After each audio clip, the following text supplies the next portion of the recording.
हैसियत देखी है तुमने? ये जगह तुम्हारे जैसे लोगों के लिए नहीं है। ए जंगली, कहाँ घुसा चला आ रहा है? ये तेरे बाप का मैदान नहीं है। सूरज अभी पूरा उगा भी नहीं था। धुंध की पतली चादर साल और सागौन के पेड़ों के बीच तैर रही थी। जंगल की मिट्टी से भाप उठ रही थी और पक्षियों की आवाजें धीरे धीरे तेज हो रही थीं। उसी जंगल के किनारे एक छोटा सा आदिवासी गांव था।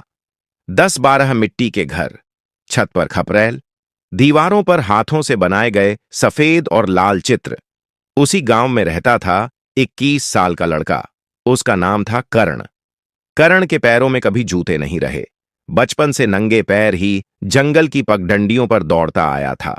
उसके तलवे इतने सख्त हो चुके थे कि कांटे भी उसे रोक नहीं पाते थे। उसकी आंखें तेज थीं, ऐसी तेज कि उड़ती हुई चिड़िया के पंखों की दिशा भी पहचान ले। उसके पिता शिकारी थे, लेकिन शौक से नहीं, मजबूरी से। जंगल उनका घर था और पेट भरना उनकी जिम्मेदारी। कर्ण ने धनुष पकड़ना 5 साल की उम्र में सीख लिया था। पहले आम के पेड़ पर लटके पत्तों को निशाना बनाता, फिर बहती नदी में तैरते लकड़ी के टुकड़ों को, बाद में चलते हुए खरगोश की रफ्तार का अंदाजा लगाना भी सीख गया। लेकिन कर्ण को शिकार में मजा नहीं आता था, उसे निशाने में मजा आता था। वो अक्सर अपने दादाजी की बात याद करता था। दादाजी कहा करते थे, धनुष लकड़ी का होता है बेटा, असली ताकत तेरी सांस में है। जब सांस और नजर एक हो जाएं, तब तीर रास्ता खुद ढूंढ लेता है। कर्ण के पास कोई आधुनिक धनुष नहीं था। उसका धनुष बांस का था, खुद तराशा हुआ। डोरी उसने जानवर की नस से बनाई थी। तीर के पीछे मोर और जंगली मुर्गे के पंख लगाता था ताकि उड़ान सीधी रहे। उस दिन भी वह नदी किनारे खड़ा था। पानी में एक पत्ता बह रहा था। उसने बिना ज्यादा सोचे तीर चढ़ाया, सांस रोकी, छोड़ा। तीर सीधा जाकर उस पत्ते को चीरता हुआ निकल गया। पीछे से तालियों की आवाज आई। कर्ण ने मुड़कर देखा। गांव में नए आए स्कूल मास्टर खड़े थे। नाम था मिश्रा जी। शहर से आए थे, सरकारी पोस्टिंग पर। तूने ये कैसे किया? उन्होंने हैरानी से पूछा। कर्ण ने कंधे उचकाए। बस देखा और लगा दिया। मिश्रा जी कुछ देर तक उसे देखते रहे, फिर बोले, तुझे पता है दुनिया में ऐसी प्रतियोगिताएं होती हैं जहां लोग सिर्फ निशाना लगाते हैं। बड़े बड़े मैदान में लाखों लोग देखते हैं। कर्ण हंसा। हमारे जैसे को कौन जाने देगा वहां? मिश्रा जी ने जेब से मोबाइल निकाला। उसमें एक वीडियो दिखाया। बड़े स्टेडियम में खिलाड़ी खड़े थे, सफेद कपड़े, महंगे धनुष। स्क्रीन पर लिखा था, ओलंपिक क्वालिफिकेशन ट्रायल्स। कर्ण पहली बार ऐसा कुछ देख रहा था। ये लोग क्या करते हैं? उसने पूछा।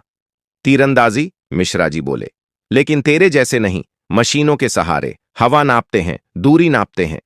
कर्ण की आंखों में चमक आ गई। अगर हवा खुद महसूस कर ली जाए तो? मिश्रा जी मुस्कुराए। तो फिर मशीन की जरूरत नहीं पड़ती। उस रात कर्ण सो नहीं पाया। वह आसमान देखता रहा। उसे लगा जैसे तारे भी निशाने हैं और कोई अदृश्य धनुर्धर उन्हें साध रहा है। सुबह उसने अपने पिता से कहा, बाबा, मैं शहर जाना चाहता हूं। पिता चुप रहे, फिर धीमे से बोले, शहर जंगल नहीं है बेटा, वहां शिकार अलग होता है। मैं शिकार नहीं करूंगा, कर्ण बोला। मैं साबित करूंगा कि हम पीछे नहीं हैं। पिता ने लंबे समय तक उसकी आंखों में देखा, फिर अपना पुराना सबसे संतुलित तीर उसे पकड़ा दिया। ये तेरे दादा का है, इसे कभी गलत वजह से मत चलाना। कर्ण ने तीर लिया। उस पर हल्की सी नक्काशी थी, एक उगता हुआ सूरज। उसे नहीं पता था कि कुछ महीनों बाद वही तीर दुनिया के सबसे बड़े मंच पर चमकेगा। अभी तो बस एक फैसला हुआ था। जंगल का एक लड़का जिसके पास पहनने को जूते नहीं थे, उसने ठान लिया था कि वह दुनिया के सबसे बड़े निशाने पर अपना नाम लिखेगा। और कहानी अब शुरू हुई थी। 3 हफ्ते बाद कर्ण पहली बार अपने गांव से बाहर निकला। बस अड्डे तक पहुंचने के लिए उसे 15 किलोमीटर पैदल चलना पड़ा। कंधे पर कपड़ों की छोटी गठरी, हाथ में अपना बांस का धनुष और पीठ पर तीरों की टोकरी। गांव वालों ने उसे ऐसे विदा किया जैसे कोई लड़का युद्ध पर जा रहा हो। मां ने जाते वक्त बस एक बात कही, जहां भी रहना अपना सिर झुकाना मत और घमंड करना मत। बस आई तो कर्ण कुछ पल ठिठका। उसने कभी इतनी बड़ी गाड़ी नहीं देखी थी। अंदर लोग, शोर, धक्का मुक्की। कंडक्टर ने उसे ऊपर से नीचे तक देखा, किधर? उसने पूछा। शहर, करण बोला। कौन सा? करण चुप। उसे शहर का नाम भी ठीक से नहीं पता था। उसने जेब से वह कागज निकाला जो मिश्रा जी ने दिया था। उस पर लिखा था, राज्य तीरंदाजी चयन शिविर, जिला खेल परिसर। कंडक्टर ने हंसी दबाई। ओहो, खिलाड़ी साहब। फिर टिकट काट दिया। शहर पहुंचते ही करण को लगा जैसे किसी और दुनिया में आ गया हो। ऊंची ऊंची इमारतें, तेज आवाजें, हवा में धूल और पेट्रोल की गंध, लोग भागते हुए। किसी के पास किसी के लिए वक्त नहीं। वह सीधे खेल परिसर की तरफ चल पड़ा। गेट पर बड़ा सा बोर्ड लगा था, राज्य स्तरीय तीरंदाजी चयन प्रतियोगिता। अंदर मैदान में करीब 50 खिलाड़ी थे। सबके पास चमचमाते धनुष, रंग बिरंगी जर्सी, हाथों में दस्ताने, कुछ के पास निजी कोच भी। करण ने गेट पार करना चाहा तो गार्ड ने रोक लिया। कहां? चयन प्रतियोगिता के लिए। गार्ड ने उसके धनुष को देखा, फिर उसे। ये लेकर, यहां खिलौने नहीं चलते। करण ने बिना जवाब दिए पंजीकरण काउंटर की तरफ इशारा किया। वह लाइन में खड़ा हो गया। उसके आगे खड़े लड़के मोबाइल पर सेल्फी ले रहे थे। कोई कह रहा था, इस बार तो नेशनल पक्का है। कोई अपने स्पॉन्सर की बात कर रहा था। जब करण की बारी आई तो क्लर्क ने नाम पूछा। करण भील, उसने साफ आवाज में कहा। क्लर्क ने सूची देखी, भौहें चढ़ाईं। तुम्हारा नाम तो नहीं है यहां? करण का दिल धक से रह गया। मिश्रा सर ने कहा था। तभी पीछे से आवाज आई, रुको। एक मध्यम उम्र के कोच आगे आए। नाम था कोच राजवीर। चेहरे पर सख्ती, आंखों में अनुभव। तुम ही हो करण? उन्होंने पूछा। करण ने सिर हिलाया। वीडियो देखा था तुम्हारा, मिश्रा ने भेजा था। लेट एंट्री है, लेकिन एक शर्त पर, अगर पहले राउंड में फेल हुए तो तुरंत बाहर। करण ने बस इतना कहा, मौका दीजिए। उसे एक लेन दी गई। बाकी खिलाड़ी हंस रहे थे। देखो भाई, जंगल सफारी शुरू हो गई, किसी ने फुसफुसाया। पहला राउंड था, 50 मीटर। सभी खिलाड़ी मशीन की तरह तैयार हुए। हवा का मापक, दूरी का हिसाब, शरीर की पोजीशन। करण चुप खड़ा रहा। उसने मैदान की मिट्टी को देखा, घास की दिशा देखी। हल्की हवा दाईं ओर से थी। पहला तीर। बाकी खिलाड़ियों के तीर क्रम से लगे, 7, 8, 9, 10। करण की बारी आई। उसने आंखें बंद नहीं की। इस बार उसने सीधा टारगेट देखा। सांस भीतर ली, आधी छोड़ी, रोकी, तीर निकला, टक, पीला गोला, 10। भीड़ में हलचल। तुक्का होगा, पीछे से आवाज आई। दूसरा तीर, फिर 10, तीसरा तीर, 9, लेकिन बहुत करीब। कोच राजवीर की आंखों में अब हल्की गंभीरता थी। पहला राउंड खत्म हुआ। करीब आधे खिलाड़ी बाहर हो गए। करण अंदर था। जब रिजल्ट बोर्ड पर नाम चढ़ा तो कुछ लोग चुप हो गए। कुछ के चेहरे पर नाराजगी थी। एक अमीर परिवार का लड़का आगे आया, महंगी घड़ी, आत्मविश्वास से भरा। सुनो, उसने कहा, यहां तक आ गए हो, ठीक है, लेकिन नेशनल तक पहुंचना खेल नहीं है। करण ने उसकी तरफ देखा। खेल ही तो है। लड़का हंसा। नाम याद रखना, विक्रम मल्होत्रा। अगले राउंड में तुम्हें समझ आ जाएगा। करण ने कुछ नहीं कहा। उसे समझ आ रहा था कि यह सिर्फ निशाने की परीक्षा नहीं है, यह जगह, पहचान और विश्वास की भी परीक्षा है। शाम को जब वह हॉस्टल के छोटे कमरे में अकेला बैठा था, उसने दादा का तीर निकाला। उसे हाथ में घुमाया। लकड़ी की गर्माहट महसूस की। उसने खुद से कहा, जंगल ने मुझे सिखाया है, अब शहर देखेगा। और असली परीक्षा अब भी बाकी थी। अगले दिन मैदान का माहौल बदल चुका था। अब यह सिर्फ चयन शिविर नहीं था, यह प्रतिष्ठा का सवाल बन गया था। सुबह से ही दर्शकों की संख्या बढ़ गई थी। स्थानीय मीडिया भी आ गया था। कैमरे, माइक्रोफोन, रिपोर्टर। आज का राउंड था 70 मीटर। करण ने जब दूरी देखी तो उसके चेहरे पर कोई बदलाव नहीं आया। उसने इससे भी लंबी दूरी पर जंगल में अभ्यास किया था। फर्क बस इतना था कि वहां सामने पेड़ होता था, यहां गोल निशाना। दूसरी तरफ खड़ा था विक्रम मल्होत्रा, सफेद जर्सी, कंधे पर स्पॉन्सर का लोगो, हाथ में विदेशी कार्बन फाइबर धनुष। उसके साथ उसका निजी कोच और फिजियो भी थे। विक्रम ने करण की तरफ देखा और मुस्कुराया। आज हवा तेज है, मशीन के बिना मुश्किल होगा। करण ने आसमान की तरफ देखा। बादल हल्के थे, हवा बदल रही थी। उसने बस इतना कहा, हवा दुश्मन नहीं होती। पहली सीरीज शुरू हुई। विक्रम ने प्रोफेशनल अंदाज में तैयारी की। उसने अपने धनुष का स्टेबलाइजर ठीक किया, स्कोप से देखा, सांस नियंत्रित की, तीर छोड़ा। 10 तालियां। करण की बारी। उसने मिट्टी में पैर थोड़ा गाड़े, शरीर ढीला रखा, धनुष उठाया। उसने टारगेट को देखा नहीं, महसूस किया। हवा का झोंका गाल से टकराया। उसने अनुमान लगाया, आधा इंच दाईं ओर। तीर छोड़ा। टक। 10। इस बार तालियां कम थीं, लेकिन फुसफुसाहट ज्यादा। दूसरी सीरीज। विक्रम 9 10 10, कर्ण 10 10 9। स्कोर बराबर। अब माहौल में तनाव था। जो लोग कल हंस रहे थे आज चुप थे। तीसरी सीरीज में हवा अचानक तेज हुई। मैदान के किनारे लगे झंडे तेज फड़फड़ाने लगे। विक्रम ने कोच की तरफ देखा। कोच ने इशारा किया, रुको। लेकिन टाइमर चल रहा था। उसने जल्दी में तीर छोड़ा। 8। उसके चेहरे पर हल्की झुंझलाहट। करण की बारी आई। कोच राजवीर पास आए और धीरे से बोले, हवा बदल रही है, इंतजार कर। करण ने सिर हिलाया, लेकिन उसने आंखें बंद कर लीं। उसे दादा की बात याद आई, हवा को पढ़ो, उससे लड़ो मत। उसने सांस रोकी नहीं। इस बार उसने हवा के साथ हल्का झुकाव लिया, जैसे खुद को संतुलित कर रहा हो। तीर छोड़ा। कुछ पल के लिए लगा तीर रास्ते से हट रहा है। दर्शकों ने सांस रोक ली। फिर टक। 10। भीड़ से एक साथ आवाज निकली, ओह। अब विक्रम के चेहरे की मुस्कान गायब थी। आखिरी 3 तीर बचे थे। स्कोर लगभग बराबर। विक्रम ने खुद को संभाला। इस बार उसने बहुत ध्यान से निशाना साधा। पहला 10, दूसरा 9, तीसरा 10। अच्छा स्कोर। अब सबकी नजरें करण पर। पहला तीर 9, दूसरा 110। अब आखिरी तीर। अगर यह 10 हुआ तो वह राउंड जीत जाएगा। मैदान में सन्नाटा। करण ने तीर चढ़ाया, लेकिन तभी उसकी उंगलियों में हल्की कंपकंपी हुई। शायद थकान, शायद दबाव। विक्रम ने हल्की आवाज में कहा, अब असली खेल समझ आएगा। करण ने आंखें खोलीं, सीधे टारगेट को देखा, फिर नजर हटाकर आसमान देखा। उसने खुद से कहा, डर तो शिकार को लगता है, मैं शिकारी हूं। उसने सांस भीतर ली, धीरे छोड़ी, दिल की धड़कन सुनी, धनुष खींचा, तीर निकला, एक सीधी रेखा। टक, बिल्कुल बीच में। 10। इस बार तालियां गूंज उठीं। कुछ लोग खड़े हो गए। स्कोरबोर्ड पर नाम चमका, करण भील, टॉप क्वालिफायर। विक्रम ने पहली बार गंभीरता से उसकी तरफ देखा। अब उसमें मजाक नहीं था। कोच राजवीर उसके पास आए, बोले, तुम सिर्फ चयन के लिए नहीं आए हो, तुम कहानी बदलने आए हो। करण चुप रहा, लेकिन उसके भीतर एक आग जल चुकी थी। उसे पता था, यह तो सिर्फ राज्य स्तर है, आगे राष्ट्रीय चयन है, और उसके आगे ओलंपिक। लेकिन वहां तक पहुंचने के लिए उसे सिर्फ निशाना नहीं, व्यवस्था को भी हराना होगा। और असली संघर्ष अब शुरू होने वाला था। राज्य चयन खत्म हुआ।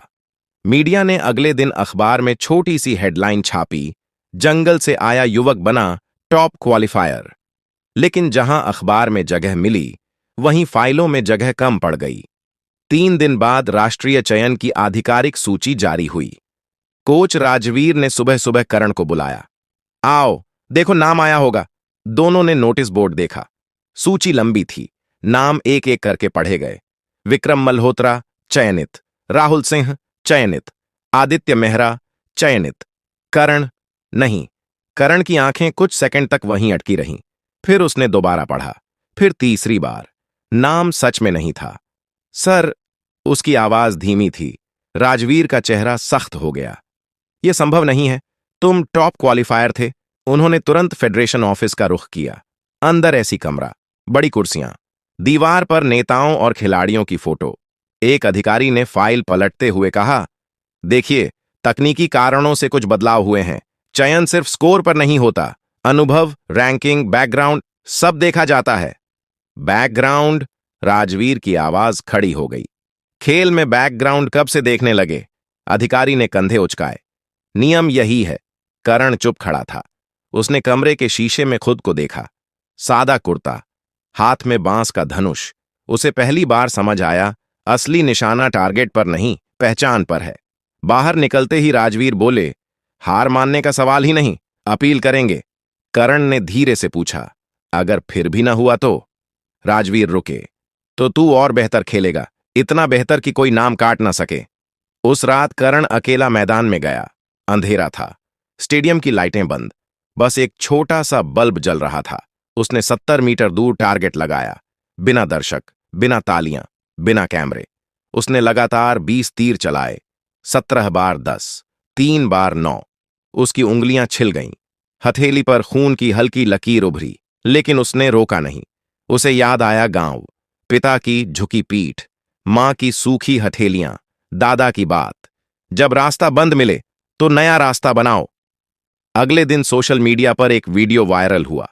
किसी ने राज्य चयन का क्लिप डाल दिया था, करण का आखिरी 10। लोग लिखने लगे, नाम क्यों नहीं है, नाइंसाफी, टैलेंट को मौका दो। दबाव बढ़ा। 3 दिन बाद फेडरेशन ने संशोधित सूची जारी की। सबसे नीचे एक नया नाम जुड़ा था, Karan Bhil, wild card entry. Rajveer ने कागज हाथ में पकड़ा और करण की तरफ देखा। तू अब राष्ट्रीय कैंप जाएगा। करण ने बस इतना कहा, मैं खेलने जाऊंगा, लड़ने नहीं। राजवीर मुस्कुराए, कभी कभी खेलना ही लड़ना होता है। राष्ट्रीय कैंप राजधानी में था। वहां देश के सर्वश्रेष्ठ खिलाड़ी जुटने वाले थे। वहां से सिर्फ 3 का चयन होगा, ओलंपिक के लिए। 3। करण जानता था, अब हर तीर सिर्फ स्कोर नहीं होगा, वह जवाब होगा। और इस बार अगर नाम सूची से गायब हुआ तो आवाज और बड़ी होगी।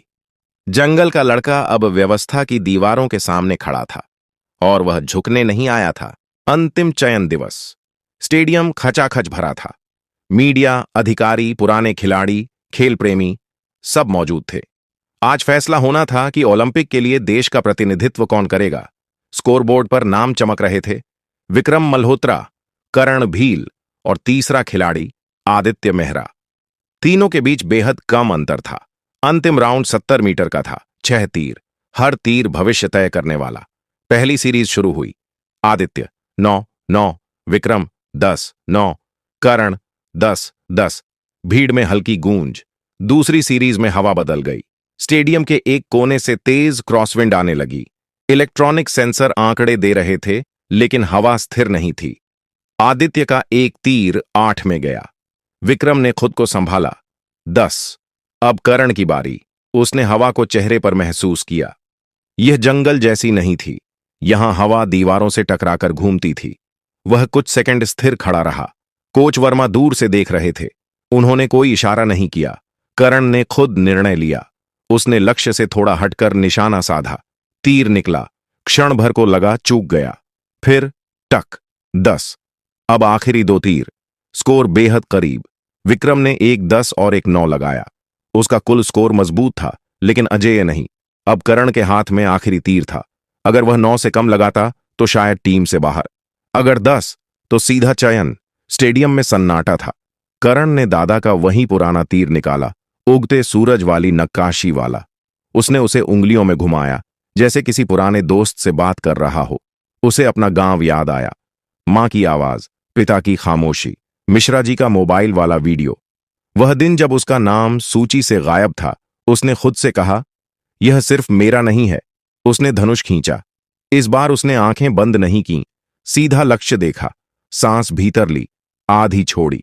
दिल की धड़कन स्थिर। तीर छोड़ा। समय जैसे धीमा पड़ गया। तीर हवा को चीरता हुआ गया, बिल्कुल सीधी रेखा। टक। पीला गोला। 10। कुछ सेकंड तक कोई आवाज नहीं आई। फिर पूरा स्टेडियम खड़ा हो गया। स्कोरबोर्ड अपडेट हुआ। करण भील प्रथम स्थान, विक्रम दूसरे स्थान पर, आदित्य तीसरे। तीनों ओलंपिक टीम में चयनित। लेकिन कहानी यहीं खत्म नहीं हुई। ओलंपिक कुछ महीनों बाद विदेशी धरती पर विशाल स्टेडियम में भारत का झंडा उसके सीने पर था। इस बार सामने दुनिया के सर्वश्रेष्ठ तीरंदाज थे। मशीनें और भी उन्नत, माहौल और भी भारी। फाइनल में उसका मुकाबला एक विश्व चैंपियन से था। आखिरी तीर, बराबरी का स्कोर। वहां भी हवा चल रही थी, लेकिन करण अब हवा से डरता नहीं था। उसने वही किया जो हमेशा करता था, महसूस किया। तीर छोड़ा। 10। विश्व चैंपियन का तीर 9 में गया। भारत के लिए स्वर्ण पदक। जब राष्ट्रगान बजा, करण की आंखों से आंसू बह निकले। पोडियम पर खड़े होकर उसने कैमरे की तरफ नहीं, आसमान की तरफ देखा।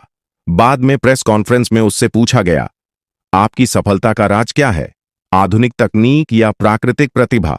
करण ने मुस्कुराकर कहा, राज न तकनीक है न किस्मत, राज है भूख। जब आपके पास खोने को कुछ नहीं होता तो निशाना कभी नहीं चूकता। उसने अपना मेडल गांव को समर्पित किया।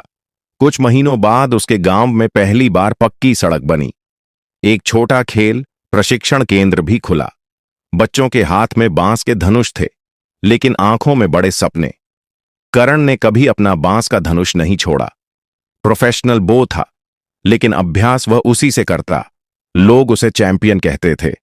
वह खुद को अब भी जंगल का लड़का मानता था, क्योंकि उसने दुनिया को हराकर यह साबित कर दिया था, संसाधन ताकत नहीं देते, विश्वास देता है।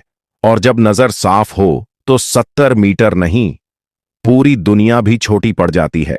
अगर आपको करण की यह कहानी पसंद आई, अगर आपको लगता है कि हुनर किसी शहर, किसी पैसे या किसी बड़े नाम का मोहताज नहीं होता, तो इस कहानी को आगे बढ़ाइए। लाइक कीजिए, सब्सक्राइब कीजिए और कमेंट में अपने शहर या गांव का नाम जरूर लिखिए। देखते हैं इस कहानी की गूंज देश के किन किन कोनों तक पहुंचती है। जय हिंद।